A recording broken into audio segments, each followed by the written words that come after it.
చిత్తూరు జిల్లా పుల్చల మండలంలోని పంటలపై ఒంటరి ఏనుగు దాడులు కొనసాగుతూనే ఉన్నాయి.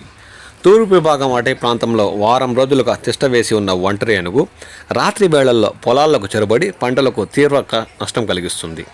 మండలంలోని దేవలంపేట పంచాయతీలో రాత్రి వేళల్లో మామిడి చెట్లను ఒంటరి ఏనుగు ధ్వంసం చేయడంతో అపార నష్టం వాటిల్లినట్లు స్థానిక రైతులు తీవ్రంగా ఆవేదన వ్యక్తం చేస్తున్నారు.